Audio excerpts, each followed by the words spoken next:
Hello प्यारे विद्यार्थियों, BA द्वितीय वर्ष संस्कृत के प्रथम प्रश्न पत्र में नामिक प्रकरण का हम सभी अध्ययन कर रहे थे। और नामिक प्रकरण में हमने राम और हरि के जितने भी रूप बनते थे उन सभी रूपों की रूप सिद्धियां करके देख ली थी। उसके पश्चात रमा शब्द के रूपों की रूप सिद्धियां चल रही थी। रमा शब्द में हमने तृतीया विभक्ति के बहुवचन तक पूर्व कक्षा में रूप सिद्धियां देख ली थी। आज हम चतुर्थी विभक्ति एक वचन की रूप सिद्धि करेंगे। रमा शब्द की चतुर्थी विभक्ति आती है रमायै, रमाभ्याम और रमाभ्यः। ये चतुर्थी विभक्ति होती है और इस चतुर्थी विभक्ति का एक वचन रूप होता है रमायै। तो वो ही सर्वप्रथम आप रमु क्रीड़ायाम जो धातु है उससे अच प्रत्यय नंदी ग्रही पचादिभ्यो लोनी न्यच सूत्र से लगा देंगे तो रम शब्द बन जाएगा। और इस रम शब्द से अजाद्यश टाप है सूत्र से टाप प्रत्यय लग जाता है। टाप प्रत्यय में आप शेष रहता है, आ शेष रह करके रमा रूप सिद्ध हो जाता है, जिसका अर्थ होता है लक्ष्मी। आप सभी को मैंने पूर्व में बता दिया था कि रमा जो शब्द है आबंत है, यानी इसके अंत में क्या है, आप है। आप का मतलब आ है, यानी टाप प्रत्यय में से बचा हुआ आ अंत में है, तो ये आबंत हुआ। और आपको पता है कि णेंत और आबंत जो शब्द होते हैं उन शब्दों की प्रातिपदिक संज्ञा किए बिना ही सुप प्रत्ययों का आगम हो जाता है।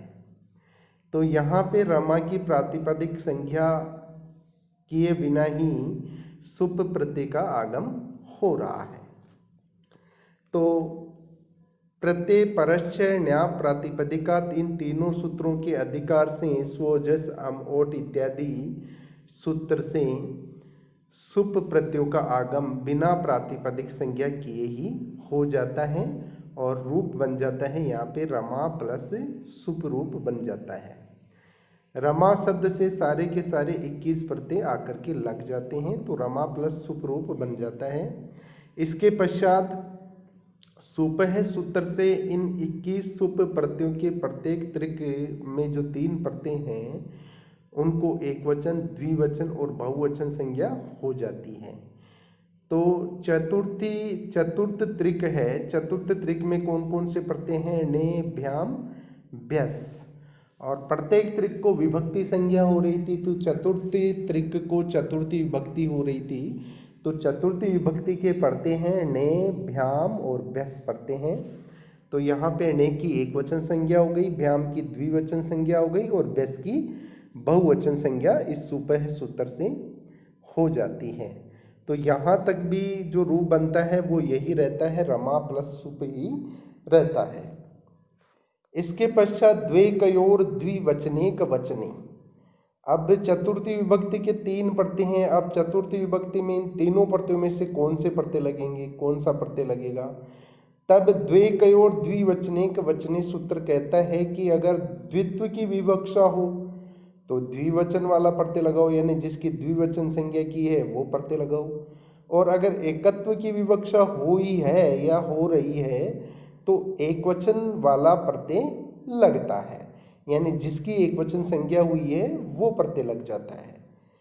तो यहाँ पे चतुर्थी विभक्ति एक वचन की विवक्षा हो रही है, तो यहाँ पे चतुर्थी विभक्ति एक वचन वाला प्रत्यय कौन सा लग जाएगा, णे प्रत्यय लग जाएगा।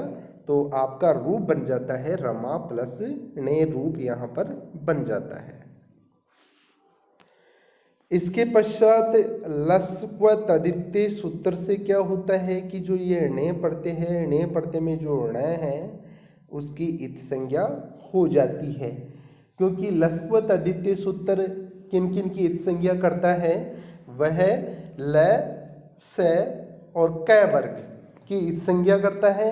और ये ल, स और क वर्ग भी कहाँ हो, अतदित्य, यानी तदित भिन्न प्रत्ययों में स्थित ल, श और क वर्ग की इत संज्ञा ये लस्क्व तदित्य सूत्र करता है। यानी तदित प्रत्ययों में तो इन तीनों की इत संज्ञा ये नहीं करता, बाकी तदित के जो अतिरिक्त है प्रत्यय है उनमें अगर ल, श और प्रत्यय के आदि में जो ल, श और क वर्ग आ रहा है जो प्रत्यय के आदि में स्थित है उनकी ये है इत संज्ञा कर देता है। तो यहाँ पे देखिए ने जो है, ने के आदि में अणय है और फिर ए है, तो यहाँ पे आदि में अणय है तो नय की इत संज्ञा ये सूत्र कर देता है। और आप सभी जानते हैं कि जिसकी इत संज्ञा होती है उसका लोप हो जाता है। कौन से सूत्र से लोप होता है? तस्य लोपः से। तो यहाँ पे इत संज्ञक जो नय था उसकी तस्य लोपः से लोप हो जाता है और यहाँ पे शेष रहता है ए। तो यहाँ पे आते आते रूप बन जाता है रमा प्लस ए रूप बन जाता है। इसके पश्चात रमा जो शब्द है वो आकारांत है, आबंत है और आबंत है और इस आबंत के साथ में इस रमा की अंग संज्ञा हो रही है और अंग संज्ञा भी कैसी हो रही है? आबंत अंग संज्ञा, यानी आपके अंत वाला अंग संज्ञा इसकी हो रही है।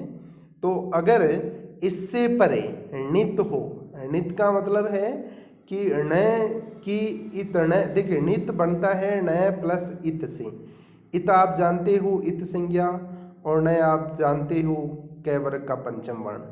तो देखिए इसका मतलब ये हो गया कि जहाँ पे ण की इस संज्ञा हो रही है वह णित होता है, अर्थात जिन प्रत्ययों में ण की इस संज्ञा हो रही है वह क्या होता है? णित होता है। अब ण की इस संज्ञा कौन कौन से प्रत्ययों में हो रही है? आप सुप प्रत्ययों में देखिए तो एक तो चतुर्थी विभक्ति एकवचन का ण प्रत्यय है तो उसमें ण की इस संज्ञा हो रही है। फिर पंचमी विभक्ति का णशी प्रत्यय है उसमें भी ण की इस संज्ञा हो रही है। और फिर षष्ठी विभक्ति का णस प्रत्यय है तो उसमें भी ण की इस संज्ञा हो रही है। तो इन सुप प्रत्ययों में तीन प्रत्यय णित है, एक तो चतुर्थी एकवचन, पंचमी एकवचन और षष्ठी एकवचन के प्रत्यय। कौन कौन से हो गए? ये णे, नशी और नश प्रत्यय हो गई। तो ये तीनों ही प्रत्यय कैसे हैं? णित प्रत्यय है। तो अगर आबंत अंग, यानी आबंत अंग का मतलब होता है कि टाप प्रत्यय से अंत वाले अंग शब्दों से परे, अंग संज्ञक शब्दों से परे, यानी जिसके अंत में आप प्रत्यय हो यानी टाप प्रत्यय हो। आबंत का मतलब होता है आप जिसके अंत में है और आप किसका शेष रहता है? आप शेष रहता है टाप का। तीन प्रत्यय हैं टाप, ढाप और चाप, तो इन तीनों में से आप शेष रहता है। तो यहाँ पे देखिए आप जिसका, तो यहाँ पे टाप लगा हुआ था रमा शब्द में तो यहाँ आप शेष रहता है। तो रमा कैसा है? आप अंत वाला है। कैसा है? आप अंत वाला है। तो आबंत हो गया और अंग संज्ञा भी रमा की हो रही है तो ये आबंत अंग हो गया। अब इस आबंत अंग से परे अगर कोई णित हो यानी न की संज्ञा वाला कोई प्रत्यय हो तो उस णित प्रत्यय के अवयव याट का आगम होता है, यानी उसका अंग रूप में, यानी उसके एक सहायक के रूप में याट का आगम हो जाता है। यानी ये जो णित प्रत्यय होता है उसका अंग होता है तो अंग के रूप में उसका आगम हो जाता है, एक अंग के रूप में उसका आगम हो जाता है, अवयव के रूप में उसका आगम हो जाता है। तो यहाँ पे णित के अवयव याट का आगम हो जाता है। क्या परे रहते? णित परे रहते। और किससे परे रहते? आबंत अंग रमा, आबंत अंग से परे रहते। तो यहाँ पे आबंत अंग है रमा और इससे परे है णित, णे प्रत्यय था जिसमें से ए शेष रहा हुआ है। तो यहाँ पे इसका अवयव यानी ने प्रत्यय का अवयव याट का आगम हो जाता है। और याट का आगम होने के बाद में देखिए हलंत्यम सूत्र से याट का जो टय है उसकी संज्ञा हो जाती है और तस्य लोपः से उस इत संज्ञा के टय का लोप भी हो जाता है। तो आपके सामने रूप बन जाता है यहाँ तक रमाया फिर ए। और फिर देखिए यहाँ पे कंडीशन आती है रमाया का लास्ट वाला आ और ए, यानी आ और ए ये दोनों ही वृद्धि रेचि सूत्र से वृद्धि एकादेश को प्राप्त हो जाते हैं और दोनों की जगह आई वृद्धि होकर के रमायई रूप सिद्धि होती है। तो ये चतुर्थी विभक्ति का एक वचन का रूप सिद्ध हो गया है, रमायई। अब चलिए प्यारे बच्चों, हम आगे चलते हैं, आगे की रूप सिद्धि में चलते हैं। अब आता है, देखिए, चतुर्थी विभक्ति का द्विवचन रमाभ्याम। तो तृतीया का द्विवचन, चतुर्थी का द्विवचन और पंचमी का द्विवचन, ये एक समान रूप होते हैं, एक समान रूप होते हैं सभी शब्दों में। तो रमा के भी एक समान है, रमाभ्याम। तो हमने तृतीया विभक्ति द्विवचन का जो रूप था उसकी पूर्व में सिद्धि कर ली है, और उसी की सिद्धि के अनुसार ही चतुर्थी विभक्ति द्विवचन और पंचमी विभक्ति द्विवचन के रूपों की रीप सिद्धि होगी, सेम उसी के अनुसार ही होगी। अब चलते हैं हम रमाभ्यः, जो चतुर्थी विभक्ति का बहुवचन रूप भी आता है और पंचमी विभक्ति का बहुवचन रूप भी आता है। तो इन दोनों की रूप सिद्धि एक समान ही चलती है। वही सर्वप्रथम आप रमा शब्द का अर्थ कर देंगे प्रत्यय लगा करके। पहले अच प्रत्यय लगेगा, फिर टाप प्रत्यय लग के रमा शब्द बन जाता है। फिर यहाँ पे बहुवचन की विवक्षा में आप रमा का 3 बार उच्चारण करेंगे और रमा रमा रमा ये रूप बन जाता है।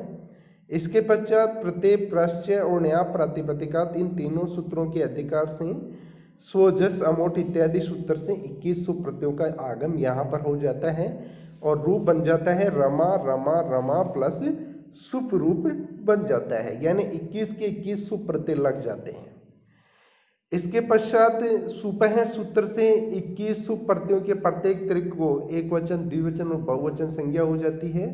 तो यहाँ पे चतुर्थी विभक्ति के जो 3 प्रत्यय थे, णे, भ्याम, भ्यस, तो उनको भी णे को एक वचन, भ्याम को द्विवचन और भ्यस को बहुवचन संज्ञा हो जाती है। इसके पश्चात बहुषु बहुवचनम सूत्र की सहायता से ये सूत्र क्या करता है, ये सूत्र कहता है कि बहुवचन की विवक्षा होने पर या बहुत्व की विवक्षा होने पर बहुवचन वाला प्रत्यय ही लगता है। अब यहाँ पे देखिए, णे की एक वचन संज्ञा की थी, भ्याम की द्विवचन संज्ञा की थी और भ्यस की बहुवचन संज्ञा की थी। तो यहाँ पे बहुषु बहुवचनम सूत्र की सहायता से बहुवचन की विवक्षा हो रही है या बहुत्व की विवक्षा हो रही है। तो यहाँ पे चतुर्थी विभक्ति बहुवचन वाला भ्यस प्रत्यय यहाँ पे शेष रह जाता है और बाकी सुप प्रत्ययों का लोप हो जाता है। यानी जो सुप प्रत्यय पूरे एक साथ लग रहे थे उनमें से केवल चतुर्थी विभक्ति बहुवचन का जो भ्यस प्रत्यय है वो ही लगता है, बाकी अन्य सुप प्रत्यय वहां से हट जाते हैं। वो क्यों हट जाते हैं? क्योंकि सुपह और बहुसु बहुवचनम सूत्र से केवल यहाँ पर चतुर्थी बहुवचन का प्रत्यय ही लगेगा। चलिए आगे हम देखते हैं। इसके पश्चात आपने देखा होगा कि पहले हमने सरूपाणाम एक शेष एक विभक्तो सूत्र पढ़ा था। उस सूत्र की सहायता से क्या होगा, यहाँ पे एक रमा ही शेष रहेगा, बाकी अन्य रमा का लोप हो जाता है। तो यहाँ आते आते आपका रूप बन गया रमा प्लस भ्यस रूप बन गया। इसके पश्चात हलंत्यम सूत्र से देखिए, भ्यस का जो सकार है, अंत्य जो सकार है, उसकी भी इत संज्ञा हो रही थी और इत संज्ञा होने पर तस्य लोपः से उसका लोप प्राप्त हो रहा था, परंतु न विभक्तो तुष्मा से उसका निषेध हो जाता है। न विभक्तो तुष्मा कहता है कि अगर विभक्ति में तय वर्ग हो और सकार हो और मकार हो तो इनका लोप नहीं होता है। यानी विभक्ति में स्थित तकार सकार और नहीं, विभक्ति में स्थित तय वर्ग, पूरा तय वर्ग यानी थ थ द ध न, ये अगर विभक्ति में स्थित हो और इनके अलावा शकार और मकार ये विभक्ति में स्थित हो तो इनका लोप नहीं होता है। तो यहाँ पे हलंत्यम से स का लोप प्राप्त हो रहा था, जिसको रोक देता है न विभक्तो तुष्मा, और वो ही रूप रहता है।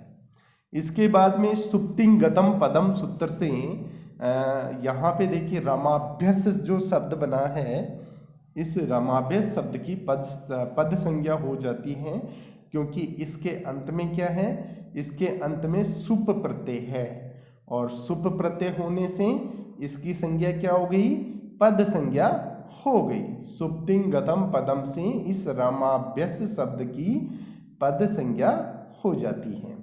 इसके पश्चात सस जुसोरु सूत्र से पदांत से को रू आदेश हो जाता है और रूप बन जाता है रमाभ्य प्लस रू।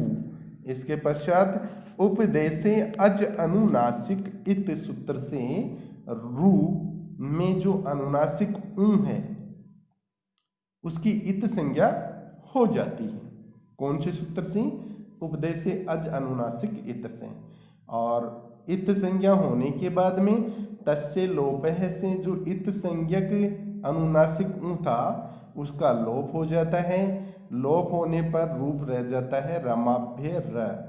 इसके पश्चात विरामो अवसानम सूत्र से र के पश्चात वर्णों के उच्चारण का अभाव है, अर्थात र के पश्चात कोई भी वर्ण नहीं है तो यहाँ पे वर्णों के उच्चारण के अभाव की अवसान संज्ञा होती है, र की भी अवसान संज्ञा होती है। और अवसान संज्ञा हो जाने के बाद में खर वसानयो विसर्जनीय सूत्र से र से परे अवसान होने पर जो र है उसका क्या हो जाता है, विसर्ग आदेश हो करके रमाभ्य रूप सिद्ध हो जाता है। तो इस प्रकार से हम चतुर्थी विभक्ति एक वचन की रूप सिद्धि कर लेते हैं। इसके पश्चात देखिए हम चलते हैं रमायः पंचमी विभक्ति एक वचन में। ये रमायः रूप होता है। तो सर्वप्रथम हम वही रमा शब्द का व्युत्पत्ति देख लेंगे। व्युत्पत्ति देखने के बाद में प्रत्यय परश्च नया प्रातिपदिका से सुप प्रत्यय का आगम हो जाएगा और फिर सुप सूत्र से सुप प्रत्यय के प्रत्येक त्रिक को जो प्रत्यय हैं तीन उनमें एक वचन द्विवचन और बहुवचन संज्ञा हो जाती है।